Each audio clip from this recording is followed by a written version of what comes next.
వచ్చే ఎన్నికలో జనసేన ఎన్ని స్థానాల్లో నుంచి పోటీ చేస్తుంది, జనసేనని పవన్ కళ్యాణ్ ఎక్కడి నుంచి పోటీ చేస్తారు వంటి పలు ప్రశ్నలను కల్పించుకొని మరి హరిరామ జోగయ్య క్లారిటీ ఇస్తున్నారు. టీడీపీ పొత్తులో జనసేన ఎన్ని సీట్ల నుంచి పోటీ చేయాలనే దానిపై కాపు నేత హరిరామ జోగయ్య లిస్టు రెడీ చేశారు. అన్ని రకాల చర్మ సమస్యలకు శాశ్వత పరిష్కారం ఈ శ్రీత 9281458181. వచ్చే సార్వత్రిక ఎన్నికలో జనసేన 41 అసెంబ్లీ 6 పార్లమెంట్ స్థానాల నుంచి పోటీ చేయాలని హరిరామ జోగయ్య సూచించారు.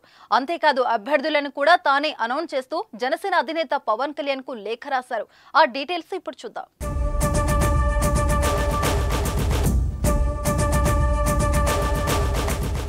టీడీపీతో జనసేన పొత్తుల విషయంలో తగు సూచనలు ఇస్తూనే ఉన్నారు హరిరామ జోగయ్య.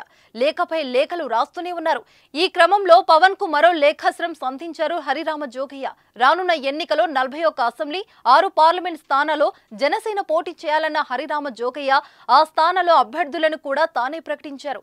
ఆ స్థానాలపై ఎట్టి పరిస్థితుల్లోనూ రాజీ పడొద్దని, వాటి కోసం పోరాడాల్సిందేనని లేఖలో పేర్కొన్నారు. పవన్ కళ్యాణ్ భీమవరంతో పాటు నర్సాపురం స్థానాల నుంచి పోటీ చేయాలని సూచించారు ఆయన.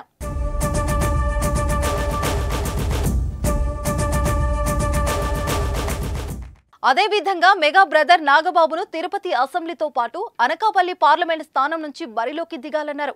అలాగే తాడేపల్లిగూడెం అసెంబ్లీ స్థానం నుంచి బొల్లిశెట్టి శ్రీనివాస్, కాకినాడ సిటీ నుంచి చిక్కాల దొరబాబు, కాకినాడ రూరల్ నుంచి పంతం నానాజీ, పెందుర్తి నుంచి పంచకర్ల రమేష్, అనకాపల్లి నుంచి బొల్లిశెట్టి సత్యనారాయణ, రాజంపేట నుంచి ఎంవి రావు, గజపతి నగరం నుంచి పడాల అరుణ్ను పోటీ చేయాలని చెప్పారు హరిరామ జోగయ్య.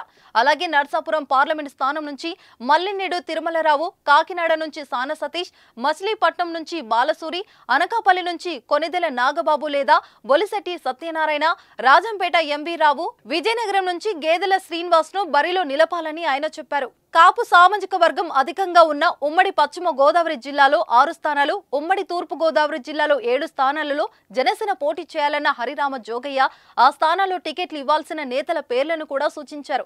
ఇక ఉమ్మడి విశాఖ జిల్లాలో 7, ఉమ్మడి కృష్ణా జిల్లాలో 3, ఉమ్మడి గుంటూరు జిల్లాలో 2, ప్రకాశం జిల్లాలో 1, నెల్లూరు జిల్లాలో 1 స్థానంలో బరిలోకి దిగాలన్నారు. రాయలసీమ జిల్లాలో 9 స్థానాల్లోనూ, ఉమ్మడి శ్రీకాకుళం, విజయనగరం జిల్లాలో 5 స్థానాలను కోరాలని సూచించారు. ఎన్నికల నేపథ్యంలో పవన్ కు వరుసగా లేఖలు రాస్తున్న జోగయ్య ఈ 10 రోజుల్లోనే 4 లేఖలు రాశారు.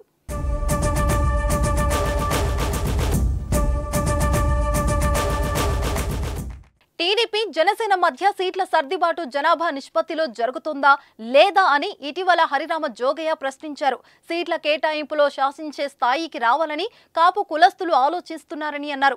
పవన్ కళ్యాణ్ కూడా అదే విధంగా సీట్లను డిమాండ్ చేయాలని స్పష్టం చేశారు.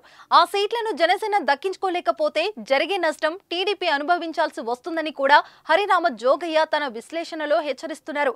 టీడీపీ జనసేన బీజేపీ పొత్తుపై స్పష్టమైన ప్రకటన ఇంకా విడుదల కాకముందే జోగయ్య రాస్తున్న లేఖలు ఆ పార్టీలను ఇబ్బంది పెడుతున్నాయి. మరి పెద్ద ఆయన రాసిన ఆ లేఖకైనా జనసేన అధినేత స్పందిస్తారో లేక ఎప్పటిలాగే లైట్ తీసుకుంటారో చూడాలి.